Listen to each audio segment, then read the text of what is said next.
Filmo, Filmfakten. Heute Gilberte de Courgenay. Ein Film zur geistigen Landesverteidigung macht Anne-Marie Blanc über Nacht zum Star und eine Wirtstochter unsterblich. Erster Weltkrieg 1915. Eine Artilleriekompanie bezieht ihre Unterkunft in Courgenay im Berner Jura. Die Moral ist schlecht. Die Männer können Weihnachten nicht bei ihren Familien verbringen. Die aufgeweckte Wirtstochter Gilberte will sie mit einem Weihnachtsfest von ihren trüben Gedanken ablenken. Die Soldaten verfallen ihrem Charme, so auch der bereits verlobte Kanonier Hasler. Gilberte. In dem Moment, als Haslers Verlobte Tilly zu einem Überraschungsbesuch in Courgenay ankommt, trägt dieser Gilberte ein von ihm komponiertes Lied vor. Die 1896 geborene Gilberte servierte auch im echten Leben während des Ersten Weltkriegs in der Bahnhofsbeiz ihrer Eltern. In Courgenay, nahe der französischen Grenze, wurde im Ersten Weltkrieg das Hôtel de la Gare ein beliebter Ausgangstreff für die dort stationierten Truppen. Da Gilberte zuvor in der Deutschschweiz gelebt hatte, konnte sie sich in Mundart mit den Soldaten unterhalten. Gilbertes Nichte erzählt heute bei Führungen durch das Restaurant: Die Soldaten schätzten es, dass Gilberte sie bereits beim zweiten Besuch mit Namen begrüßte.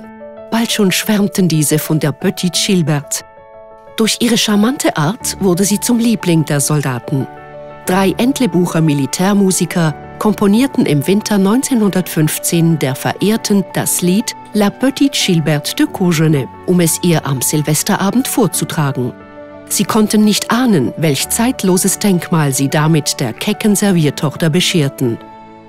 C'est la petite Gilberte, Gilberte Courgenay. Elle connaît 300 000 Soldats et tous les officiers. Kurze Zeit später stößt der Troubadour und Liedersammler Hans Indergant auf das Lied. Er nimmt die Komposition mit dem französischen Refrain und den deutschen Strophen in seine Sammlung auf. Es war mitunter sein Verdienst, dass die eingängige Melodie zum Volkslied und Gilberte im ganzen Land bekannt wurden. Im Zweiten Weltkrieg erlebten Gilberte und das Lied ein Revival. Inspiriert durch die Geschichten, die die ehemaligen Soldaten des Ersten Weltkriegs darüber erzählten, schrieb der Basler Schriftsteller Rudolf Bolo-Mäglin 1939 ein Theaterstück und taufte es Gilberte de Courgenay. Am 24. August 1939 war die Premiere im Schauspielhaus Zürich. Das Stück war schweizweit wochenlang ausverkauft. Bolo schrieb darauf basierend den Roman, welcher sogleich zum Bestseller avancierte. Der Produzent Lazar Wexler sicherte sich die Rechte am Buch und wollte es so schnell wie möglich verfilmen. Wexler hatte dafür bereits den Regisseur August Kern verpflichtet. Die echte Gilberte wollte aber lange nicht, dass ihre Geschichte verfilmt wird. Nach dem riesigen Erfolg des Bühnenstücks fühlte sie sich von ihren Fans mittlerweile arg belästigt. Nach der Premiere des Theaterstücks schrieb sie in einem Brief an ihren Bruder: Man kann nicht mehr in meine Wohnung eintreten, so voll ist sie von Blumenkörbchen und ich versinke in einer Flut von Briefen. Obwohl ich nach der Vorstellung dem Publikum von meiner Loge aus gedankt und es begrüßt hatte, wollte die Menge nicht weggehen und ich musste hinuntersteigen, damit man mich aus der Nähe sehen konnte. Ich versichere dir, dass ich ein Hemd nass geschwitzt habe. Unmöglich, dir mehr zu schreiben. Mein Telefon läutet ununterbrochen. Ich habe die Nase voll. Gilberte. Was genau sie dann doch umstimmte, ist nicht bekannt. Auf jeden Fall gab sie Wexler dann endlich ihr Einverständnis, mit der Auflage, jederzeit Einblick ins Drehbuch zu erhalten. Die Dreharbeiten konnten im Februar 1941 losgehen. Der Produzent hatte sich jedoch in der Zwischenzeit mit August Kern verkracht. So entstand die Parallelproduktion Smargritli und Soldate mit Lilian Hermann in der Titelrolle. Es war mehr oder weniger die gleiche Geschichte, spielte jedoch während des Zweiten Weltkriegs. Für diesen Film wurde übrigens ein eigenes Titellied komponiert, welches damals ebenfalls große Popularität erlangte. Die Popstars von damals, das Trio Geschwister Schmid und der Schweizer Swingkönig Teddy Stauffer, sangen zusammen für den Film das Margrit Lilliet, welches im Radio auf und ab gespielt wurde. Margrit Lilliet, die von Herzen mit Schmerzen, ich weiß nicht, was ich mit mir geschehen. Die Produktion von Gilberte de Courgenay stand unter dem Patronat der Schweizerischen Nationalspende, der Stiftung für die Soldaten und ihre Familien unter der Führung von Oberst Feldmann, dem Fürsorgechef der Armee, der im Zweiten Weltkrieg direkt General Guisan unterstand.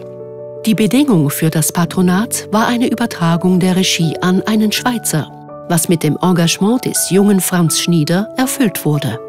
Gilberte sollte als Vor- und Leitbild im eben ausgebrochenen Zweiten Weltkrieg dienen, wie es Oberst Feldmann in einem Brief an General Guisan schreibt: Die Gilberte ist nicht nur eine Fürsorgerin, sondern zugleich eine Stauffacherin, die auf ihre Art mit Erfolg für das Vaterland kämpft. Der Film zeigt die Figur also als das damalige Rollenideal der Frau. Die einfühlende, dienende Unterstützerin des Mannes, die selber stark ist und nicht weint. Das zeigt sich auch am Schluss des Filmes in Gilbertes schmerzhaftem Verzicht. Sie können sagen und denken von mir, was Sie wollen. Ich kann nicht anders. Heute gilt der Film neben Füsilier Wipf und Landammann Stauffacher als bedeutendster Film der geistigen Landesverteidigung. Die Dreharbeiten dauerten bis zum 1. April 1941 und bereits am 17. April feierte der Film Premiere. Gilberte de Courgenay wurde ein Kassenschlager. Beinahe hätte die berühmte Gilberte jedoch ein ganz anderes Gesicht getragen. Die ersten 2 Wochen der Dreharbeiten wurden mit der Schauspielerin Dita Oesch gedreht. Anne-Marie Blanc war nicht für die Hauptrolle vorgesehen, sondern sollte die Freundin von Soldat Hasler, die Tilly, spielen. Dann stoppte Lazar Wechsler plötzlich den Dreh. Er war nach den ersten Aufnahmen von der Leistung von Anne-Marie Blanc dermaßen angetan, dass er ihr kurzerhand die Hauptrolle übertrug. Die Figur der Gilberte wurde mit Anne-Marie Blanc ganz auf das optimale Frauenbild dieser Zeit ausgerichtet. Blond, leicht entrückt, schüchtern, unnahbar und bilang. Ich kann Deutsch. Da können wir doch wenigstens miteinander reden. Somit ist die Figur im Film so ziemlich das Gegenteil der echten Gilberte Montavon, die fröhlich, aufgeschlossen und zugänglich war. Anne-Marie Blanc wurde zum ersten weiblichen Filmstar der Schweiz. Die echte Gilberte Montavon legte keinen Wert auf den Rummel um ihre Person. Nach ihrer Hochzeit 1923 zog sie von Courgenay nach Zürich, wo sie bis zu ihrem Tod 1957 lebte.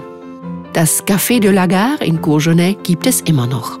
Heute heißt es Restaurant La Petite Gilberte. Im Saal erinnern Fotos an die berühmte Wirtstochter. Die charmante Petite Gilberte und ihre immer wieder aufgeführte Geschichte wärmt bis heute unsere Herzen. Und ihr Lied ist längst ein Schweizer Kulturgut. O gäbe mir ein Regiment, ich seid o Herrje, o wär ich doch nur Lieutenant und nur in Courgenay.